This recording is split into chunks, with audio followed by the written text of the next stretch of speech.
Hey, this is Caleb Stevens, joining One Final Twist. I'm a thriller author.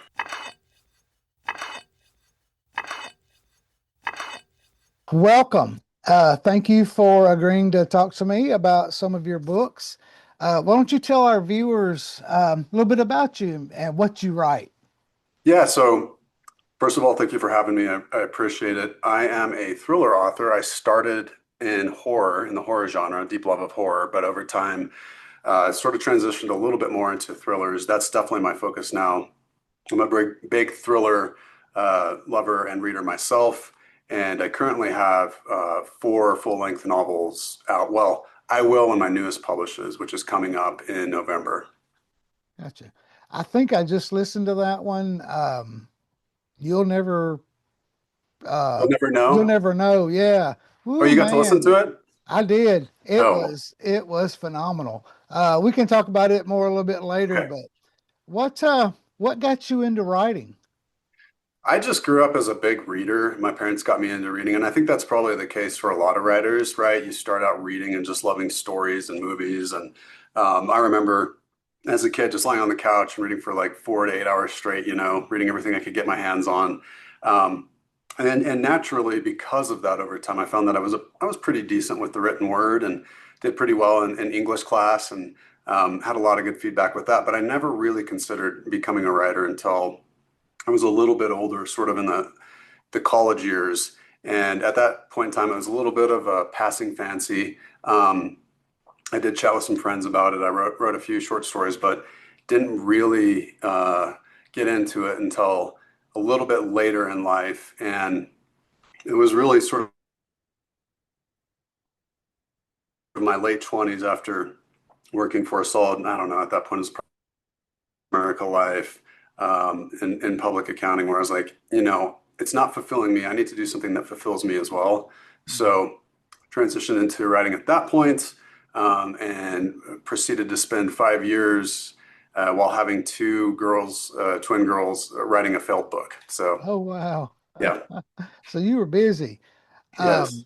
Are you when you write, do you plot out your story like on an outline, or do you just kind of write from the seat of your pants and go back and redo?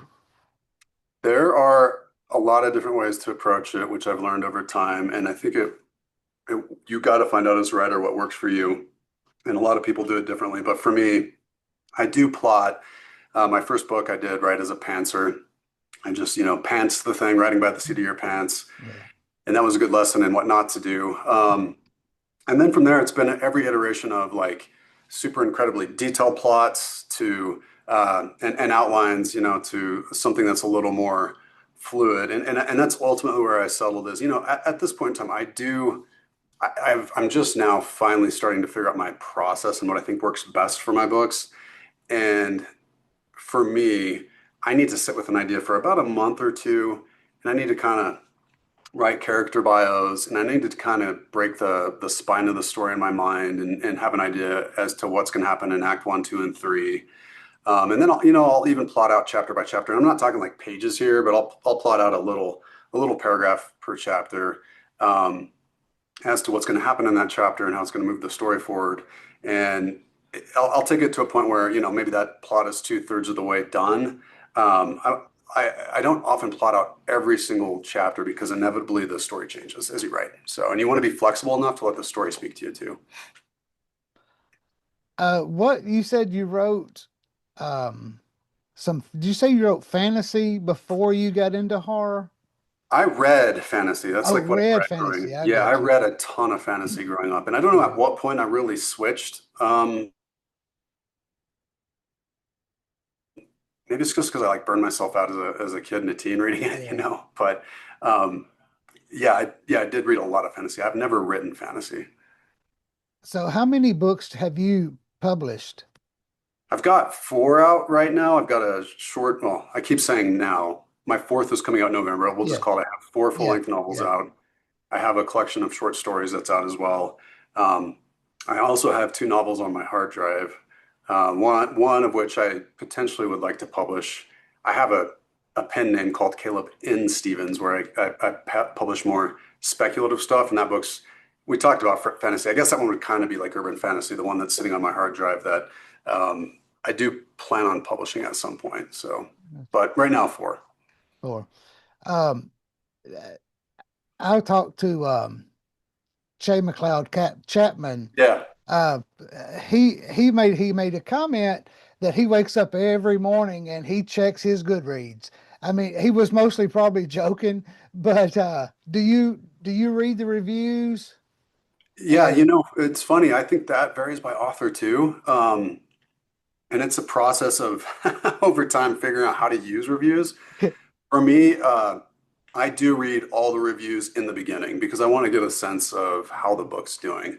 yeah, And I will read reviews for 3 to 4 months because and I'll occasionally check in because what I found over time that helps me is if I see themes in reader comments, it's ways that I can improve my work in the next book. And I've actually really leveraged that. And especially like with the book that you got to listen to, you'll never know. It's sort of like I'm at the height of my powers, at this point in time by learning what are the right genre beats, what do readers want, what were the complaints in the last book, and just constantly trying to improve. So I use reader reviews more in that regard.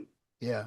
So with where did you get your inspiration from for If You Lie?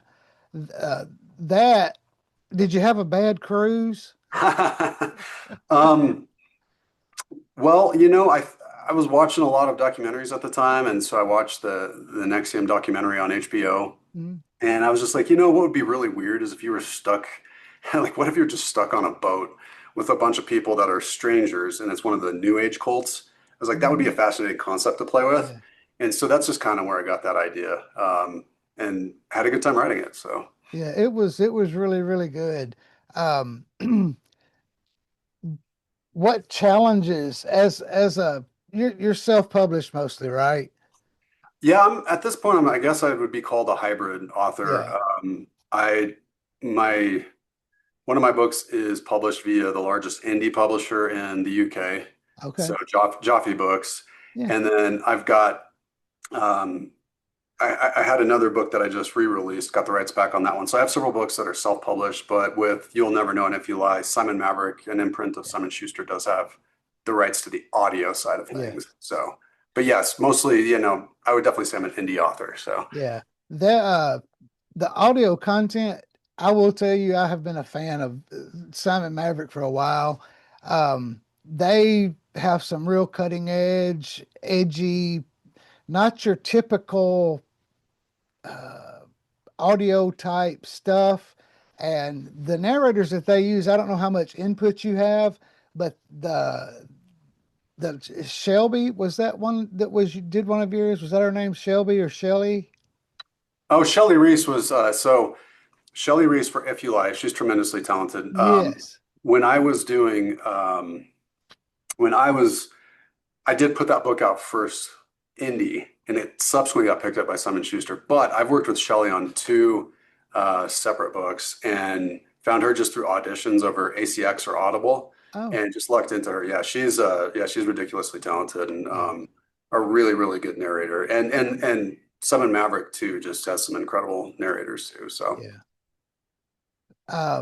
Tell the listeners about You'll Never Know. It comes out in a few weeks, doesn't it? It does. Yeah, it feels like it's been pending and not published forever, but I'm getting close to it finally publishing, so I'm excited about that. It's my favorite idea ever. I had the most fun I've ever had writing a book was with this book.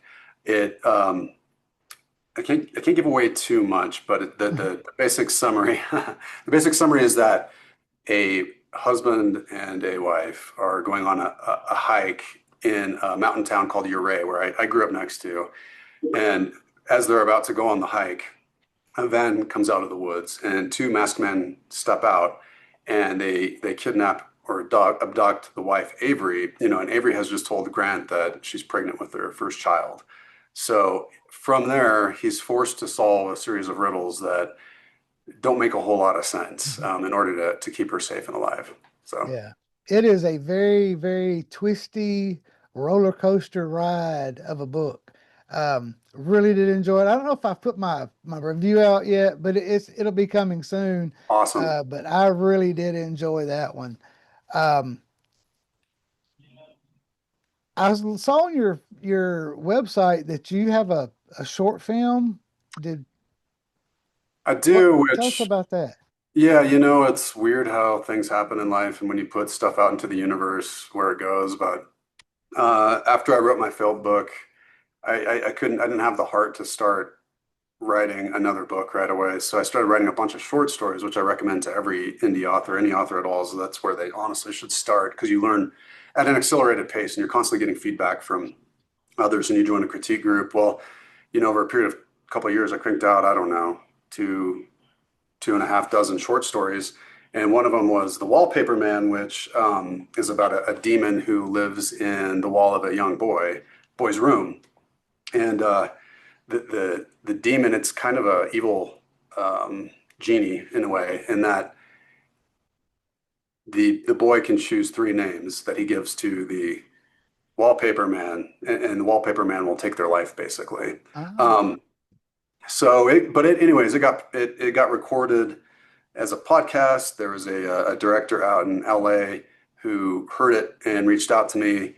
And then we've spent since then, I think that happened back in 2017 or 2018. We've since then, filmed the short film in 2022. We have a full length screenplay on circulation in LA and hope to see that turned into a full movie at some point because we've definitely put in a lot of work. But very cool experience. It was awesome to go out. It was surreal to see a story I wrote get turned into a film. It was amazing. So where do you get your inspiration for your work? It's you've got you like the cruise ship and then the hiking story. Where do you get that? it's funny because I think I hear a lot of people who aren't writers or artists, or whatever, just say I don't have the imagination for something. And I think imagination, it's like any muscle really. You got to exercise it in order to use it. And everybody has an imagination. We just forget, as we grow, as we become adults and get sort of numbed by the world. Um, so for me, like coming up with ideas has never been super easy for me, to be honest.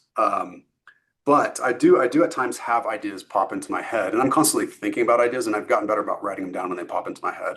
Yeah. And if an idea sticks around for long enough, then I know it needs to be turned into a book. So, um, literally, the hiking one, which is the girls in the cabin, I just had this idea, like, what if you, what if a family got lost in the woods and stumbled onto a house, and the woman inside just basically wanted to make you their family, her family, like she just wanted to make you her family. So, and that was an idea that I was like, I didn't know how to execute it. I didn't know how to do it, but it was just an idea that stuck with me. The wallpaper man stuck with me. My best ideas just kind of like stick with me. And I don't know where they always come from. A lot of times it's the muse. It just like literally, I'll be in the shower, I'll be on a drive, or I'll hear somebody say something and it's like, oh, I gotta jot that down. So. Can you talk about feeders? Well, it's not called feeders anymore. What beneath? What What lies waits beneath? below? Yeah. Yes. Yeah, it's the first book I wrote that really worked. That's one that I ultra plotted when I was really, really trying to figure out how to write a book that makes sense and that people want to read and they'll keep them invested and gripped and character arcs and all the plot arcs and all that stuff. And so I put a ton of work into that book. It took me about 1.5 to 2 years. And I got a literary agent with that book, actually, which was amazing. And then that book got pitched to a lot of major publishing houses. Same with The Girls in the Cabin. And I got close, but I never made it past the acquisition board, they call it.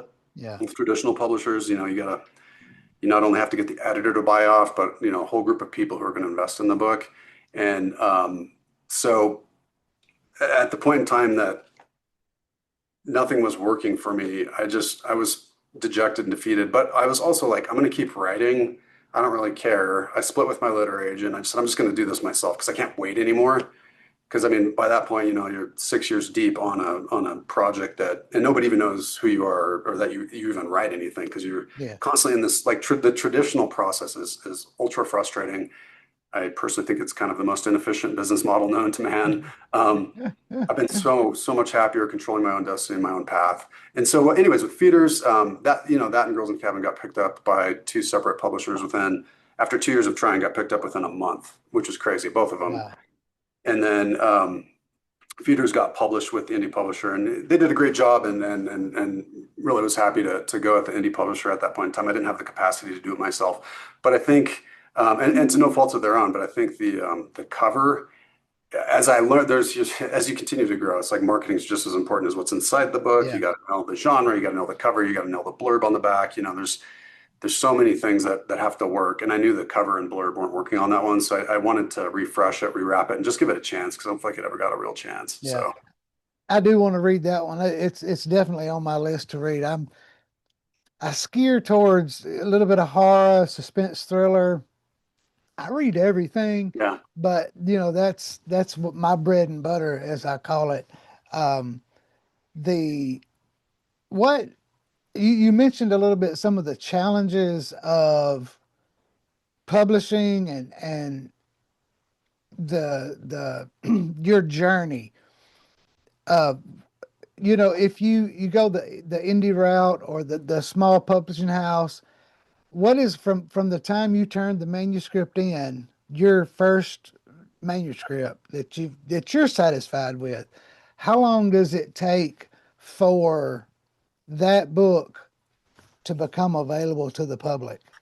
Yeah. Okay. So this is kind of shocking and discouraging. Again, going back to the most inefficient business model known to man. But hey, you write, the next great American novel, it takes you 2 to 3 years, call it, right? So Yeah. you've been working on this project for 2 to 3 years. Well, the only way you can get into a traditional publisher is to have a literary agent. They're kind of the gatekeepers. Um, Literary agents gets thousands of what are called query letters a year.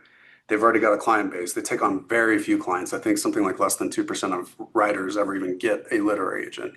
Um, so that can take anywhere from, a year to 2 years. Sometimes people will go like they will never do anything but the traditional route because we're sort of brainwashed that that's the only way to go, when in fact it's not. And it's just been a huge learning experience for me. But that said, you say you find an agent that's going to take you 6 months to a year. So now let's say the book takes 2 years. You're 3 years in. Nobody's ready yet. The agent's read it. The agent sends it out on submission. That takes about another year before 6 months to a year probably to get that book potentially picked up.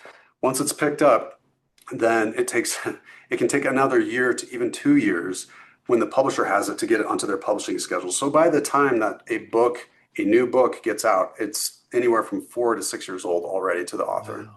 Wow. That's crazy.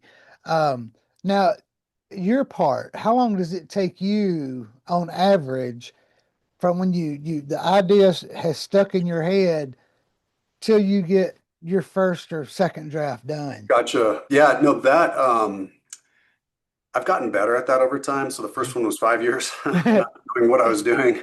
Yeah. Feeders slash What Waits Below was 2 years. I'm down to about a year, 10 months to a year at this point, but that's while working full time. Um, Oh, okay.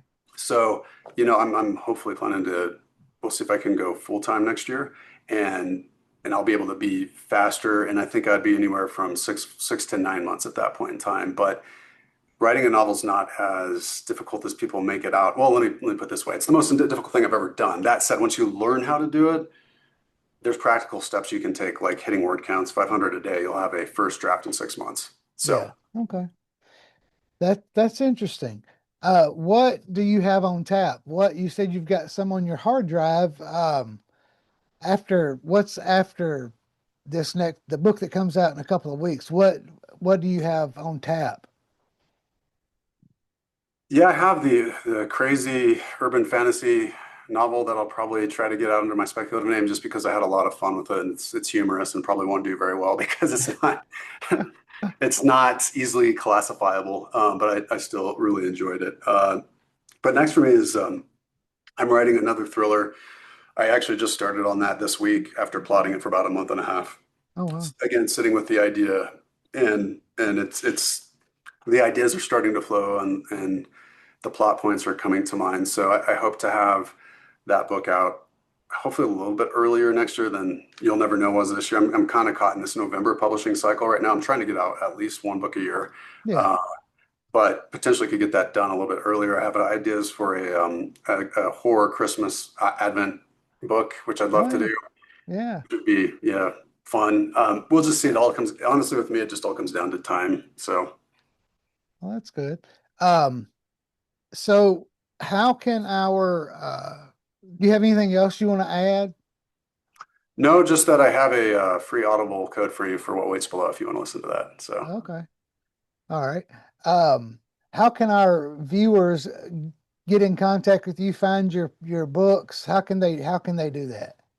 so, Amazon, is Kindle Unlimited. All my books are on Kindle Unlimited, so they can just download them and read them. All my books are in Audible formats.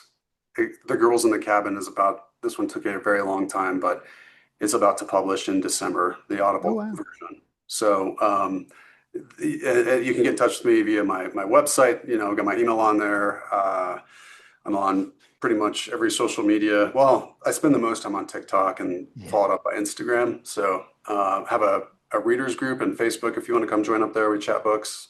Yeah. And so, yeah, that's pretty easy to get a hold of. Is your reader group is it on Facebook, you say? Yeah, Caleb What's the name Stevens Reader, what's the name of it? Caleb Stevens Readers, Okay. or Caleb Stevens Reader Group. I should know, but you'll find it if you do that. So, Okay. All right.